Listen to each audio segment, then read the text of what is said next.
Hello, welcome back to the channel. Office Boy Builder here. I hope you are well. You will see we have had the room plastered. So Albert came back earlier in the week and plastered everything. I've also done the cutouts and the wiring for the downlights. So we have working lights in here, which is great. And that one still works back there. I've also started, actually I'll leave those on for now. I've also started going around that to soften it and get a curve round on it. That's going to be a couple of layers and a couple of times of going around, just slowly sanding it down, filling it. I've used about 3 or 4 layers of fiberglass mesh, fiberglass tape in there as well, just to hold its shape. I've gone around and I have sealed all of the joints. We have ended up blending over a little bit just to flatten and smooth the wall out. That's also fine. So he's got nice sharp corners, nice sharp edges. Everything is sealed. What I'm going to do now is I am going to connect up this pipe here. So this is actually the waste pipe for the shower in the room above when the shower gets installed. Quickest and easiest way for me to get that waste done was just to drop it straight down into here, because there was nowhere for me to connect it up to anywhere else in the room above. So I'm going to be dropping it down and pulling it through the ceiling. So I've used the laser level, the spirit level, and marked up on the ceiling where I need to drill. So I'll be drilling that, and then I can run it into the room wherever it needs to be. Now, it looks to me as though that there is a joist behind there, and this here is almost exactly on the joist. Potentially I'll have to do a little test hole and see. If I have to run it at a slight angle, then so be it. It's not the end of the world. It doesn't need to be perfectly vertical. So yeah, that's what I'll be doing now. I'll drill a little hole and I'll test and see how close it is to the joist upstairs. So I drilled a test hole, found a rafter. So I moved over and drilled another test hole and drilled out and found an actual rafter. The first one was just a wooden lath. It's very fortunate. The original position that I wanted this pipe to be in is exactly where I was able to put it. So the pipe where I was moving it over didn't work because of the rafter. So I've actually plugged the hole straight back in with some leftover plasterboard adhesive that I had already mixed up. Actually, I had some in the waste bag there that I had piled up, and it was still very wet and pliable, so that's worked out quite nicely. So that is the hole for the shower waste cut, and it pops up under here, under the rafters. So what I can do now is run the waste pipe all the way down and connect it up here. So that'll be fine. It's solvent weld joint, it's all PVC. On the top of it I can put probably an elbow. I won't use that. But I'm going to leave the top actually open. I'm not going to joint anything on the top. I'm just going to cover it with a bag like that to stop any smells from coming out. It's astonishing how far the smells travel. I've got the length of pipe here. I can cut that down. It'll poke right up into the void above, and I can then make off the joint up there much easier once I know what I'm doing with the shower tray upstairs and all that sort of stuff. So I'll quickly do that now, and that'll be that.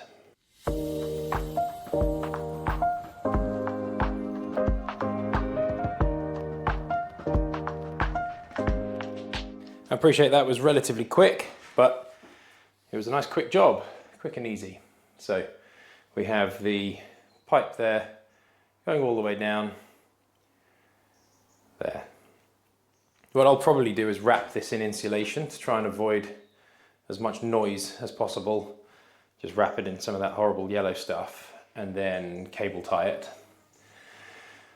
But it's also going to be in an internal wall. I'm going to build a little wall around this that will hide it and block it and all that sort of stuff. So it shouldn't be a problem.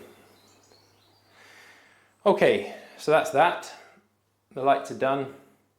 The shower waste is in for the loft upstairs. Right, it is time to mist coat the ceiling and walls. I'm basically going to do everywhere that there is plaster. The reason being that over here we're going to be wallpapering, and I want the wallpaper adhesive to go quite nicely on there. On this side we're going to be doing Venetian plaster, which just looks better when it's got a base coat under it so you don't get any of the pigment coming through. On this side it's going to be white paint, and on the ceiling it's going to be white paint as well. So I've got my little girl here helping me. We're going to be doing some painting together because she's quite into all of this sort of stuff. She helped me with a lot of the wiring and the electrical cabling and helped me wire in this, which was good. She's only 8 years old, so it's nice to get her started early on. Teach her about safety and electricity, which is all good. So we've got two different types of paint here. First one that we're going to do is the cheapest one I could find, Leyland trade paint, and it's vinyl matte. That is what I'm going to be using for the mist coat. So that's the one on the right, and that basically is going to be a 3-to-1 mix, 3 parts paint, 1 part water, so just lightly watered down, and that basically allows the plaster to soak in the moisture and leave a coat of paint on top. That dries really nice and quickly, and then once that's done, I'll leave it to dry for a couple of hours, spend some more time with the kids, and then I will come back and I'll do a second mist coat afterwards. Once that is done, I'm going to be using this Dulux vinyl silk. Now, the reason I'm using that in the bathroom is because it is about the best paint that you can use for a bathroom that doesn't peel or start to flake or anything like that. As long as you get a nice base on it, it is very, very tough and it's really good quality. So that will be what goes on the ceiling and on this wall here. Everywhere else we'll just get a mist coat, and then we will do the wallpaper or the Venetian plaster afterwards. So I'm going to stick you on a time lapse. I'm not a decorator. Brian is up to his eyeballs. He's very, very busy because he is very good at what he does, so he can't help us out. But I know what I'm doing just for a basic mist coat and ceiling coat of white paint. So just going to stick you on a time lapse and we will get going.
That looks like a little patch of plaster that wasn't as dry as I thought.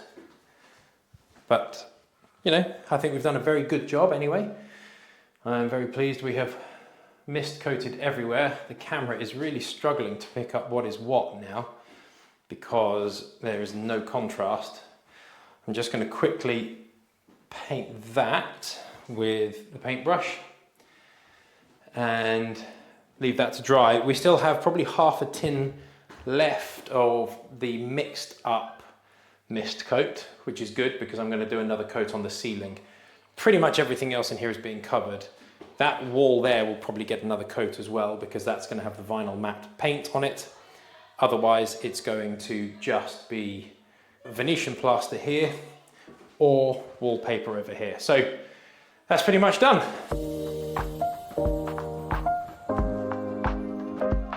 So I've just planed down the floor and then covered it in this waterproofing materials, exactly the same as the stuff on the walls there. Now what I'm doing is thinking about this false wall that I want to build. I want to try and get as much of this done as I can while I'm waiting for the bath to arrive. I'm spending quite a lot of time slowly thinking this through. I have a sheet, an offcut actually from a previous section of plywood, which is exactly the same thickness as the wall that I'm going to be using. I have an offcut of the tile backer board, which will travel the whole way up. And so from that, I'm able to measure and figure out the space and the distance for the bath. Something that I have been using an awful lot is my Bosch laser level, because that has a point at the bottom that goes all the way up to the ceiling. I've also been using this, the Sigman laser distance measurer. I've done a whole video on it, a review, which you can find up here. This is a brilliant piece of kit, and the more I use it, the more I'm enjoying having it. It's very, very helpful for measuring distances accurately between this wall and here and these. It's very, very helpful at different points. And when used in conjunction with a spirit level to make sure that I am plumb the whole way up, or indeed using it in conjunction with that, I feel very confident that the results I'm getting are nice and accurate. So I'm just doing a bit of kind of slow thinking and layout right now before I then make any cuts, and I've got 2 large sheets of 12mm ply here that I'll be using. I've done a second mist coat on the walls and the ceiling, so that's drying up nicely. It actually looks quite good as it is, but we want to have vinyl silk on the walls, so I can leave that. I've put a little bit of expanding foam down at the bottom there just to stop any drafts coming through on the tiny little gaps that were left. I've also put some expanding foam around all of these joints down here. That one there I need to do a little bit more on, but I wanted to wait until I had the sink in place. So we're slowly getting there. It's, you know, I don't want this whole series to just be time lapses, but at this stage I'm just spending a whole load of time thinking, laying out and slowly mulling and considering. What I'll almost certainly end up having is a floor plate, a kind of base plate there, and then I'll have the same again up on the ceiling. And for that I'll use the Bosch laser level to make sure that the corners are exactly at the same point and level. And by doing it that way, I can then ensure that the front of this cabinet that comes up is nice and plumb. And if there's any discrepancy in the wall, I can take it out of the wall side, which will be much more accurate. So yeah, just going to carry on doing that.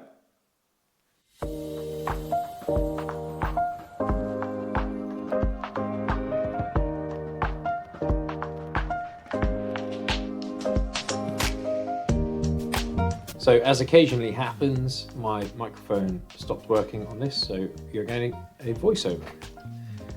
Here I was more interested in making sure that the piece of plywood was secure than the base plates needing to look pretty. So these are just some offcuts of timber that I had securely fastened to the floor and to the wall here. I used some very, very strong roll plugs and long screws. They're about 100mm long, those screws. So it's very, very sturdy. I had to trim that piece of timber down. I actually had less offcuts than I expected. So this one here wasn't quite the right width, but I packed it out with a bit of plywood, which is strong, and it is securely fastened to the wall, so that's fine. That's the piece of the plywood leaning up against the wall there that I'm going to use on the other side. And you can see it will be securely fastened to the ceiling, to the wall, and the floor. We deliberately left it raised off the ground like that because we want to have a shadow detail that runs around the bottom, which you'll see better once it's finished. And what we're going to make sure is that it's attached to these lights here, because we're going to have an LED that runs up, across and down, and then around the bottom, which gives it that shadow detail floating look. So we're quite pleased to have that. It does look really nice once it's finished as well, so stick around to the end of the series and you'll see what I mean, because it does all come together quite well, and it all works off the same light switch. So when we switch this light on here and on and off, then the lights come on inside the cabinet. That's filming. Right, so this is the bathroom layout as discussed. It goes that way around. So you can see the toilet. This is the section that I'm working on now. The bath will be on the other side here. This is the cabinet that I'm going to be building, and it's going to have a spice rack down at the bottom here that's a pull-out drawer effectively. They're 600mm high, so I'm going to use this plinth as the base to work from. Then there'll be a shelf, and there'll be a number of shelves.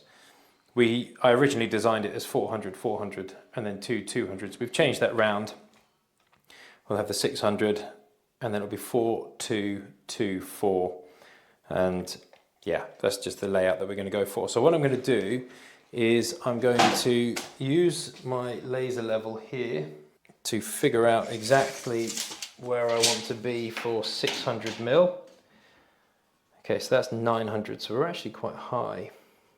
Sorry, it is going to be 900 for the first one because that's how high the spice racks are. They go 600 back, so it'll be 900 high, and there'll be a blanking panel underneath it. I'm going to double check that with the measurements downstairs because I have one in the utility room and in the kitchen.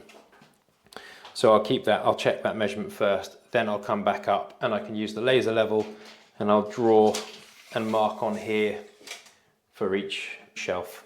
Right, as I mentioned, haven't been able to do too much in the way of filming on this, but this is starting to come together now.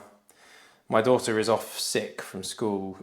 Say she's off sick, I mean, she wasn't feeling 100%, but she just helped me install this, which was good. She stood on this side and held the shelves in place while I screwed them from this side. All of this will get hidden and covered, but we've used polymer adhesive on the joint, so it's all glued and screwed all in place. And then I'll be able to put the other sheet of ply on this side. I have run the cable here for the LED. That goes the whole way down, which is nice.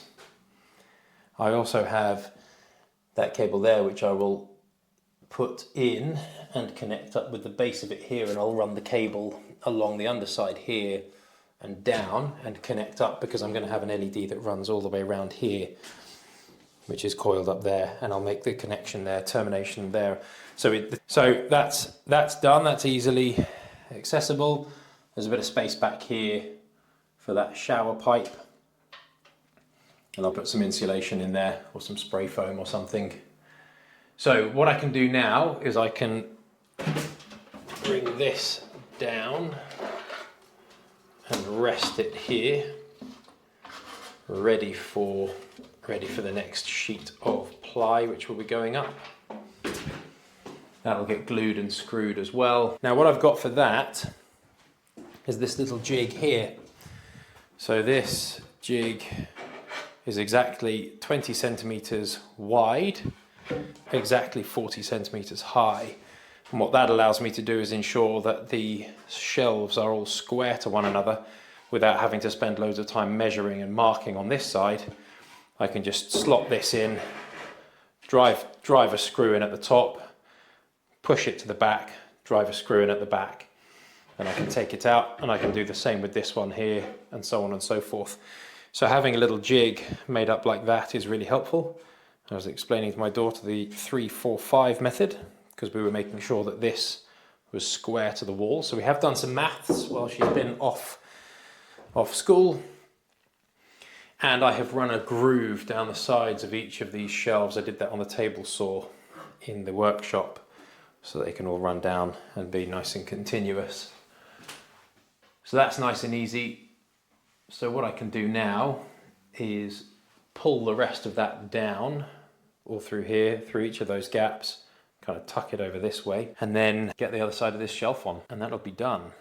First, what I'll need to do is put some insulation back here just to stop any noises from echoing on that. And also I need to connect up the wires as well and make sure that the terminations work. I'm going to be soldering those. I have my soldering iron. I cannot find my solder anywhere, so I'm going to have to nip to the shops and buy some, which is a bit of a pain, but not the end of the world. But I have to wait because the bath is about to be delivered. The courier is on their way, so that'll be great. So I have put some insulation in the back here. This is good quality sound-proof rock wool all the way up. The other thing I have done is I have soldered in the joints there and under there. And I made sure that the red was on the left and the black was on the right every time. So now this does flash, and the reason it flashes is because the driver is underpowered. So if I turn this on, you'll see these flash, but it flashes in there, flashes here, and it flashes down here. That's the bit that's going to snake around, and that's the bit that goes up and then will come down the other side. So I'll switch off the disco. It's a bit much. That's now done. So what I can do is I can put that third side up on here. I'll run this down. That can snake down. I can attach that onto the inside of that once I have glued and screwed it in place. And then that's that portion of it done. I'll then only need to think about screwing on some plasterboard on this side and the tile backer board on this side. Otherwise that unit is complete, which is really nice. I'm very, very pleased to have that done. What I'll do is I'll make a little fillet piece that will cover that gap, and it will actually come down to around here, so you won't see the top section of LED, and you therefore won't see that. This I'm going to run along the whole way down, because in here we're going to have a cupboard on the inside here that can pull out a spice rack. So having light in there will be very helpful. So I'm going to do that now. I'll glue and screw all of that together, and that'll be that done, which is really nice. I'm very pleased with that. It's come together nicely. What I did is I set this back by 12 mil, which is the thickness of the plywood, so that it will sit flush with that first point there. So I just need to make sure that this piece that I put on this side sits flush with the front of each of these. I can give them a sand down, and that'll be that. So I'm going to do that now, and that is done. That's the whole way up, which is good. Now it does disco still because I haven't had the new bit arrive, but that will be nice and bright inside. And then that LED strip there will go around the bottom and leave a reveal. So that's nice. In the same way that I'm going to put a little blanking panel up at the top here, I will do the same down at the bottom here. And then that's it, it's done. I'm really pleased with that. My daughter is not particularly ill, but I'm very glad that she was off school today, because I genuinely couldn't have done this without her. She's only 8, but she was very helpful with holding things, passing me things, picking things up, and just generally being awesome. That was really helpful. Oh, the nice thing is I've carried this on all the way down as well, so that when you pull the spice rack out, it'll be lit so you can see it. There is some insulation visible back there, but it wouldn't be visible when the spice rack is in, so that's fine. I ran out of plywood to go the whole way down. And I have left this side LED free so that I can screw the unit in. That's a point. I haven't thought about that. I haven't got the unit to be able to screw in there. That might be a big oversight on my part. I'll cross that bridge when I come to it. Future Tom can worry about that. For now, I'm very happy with that.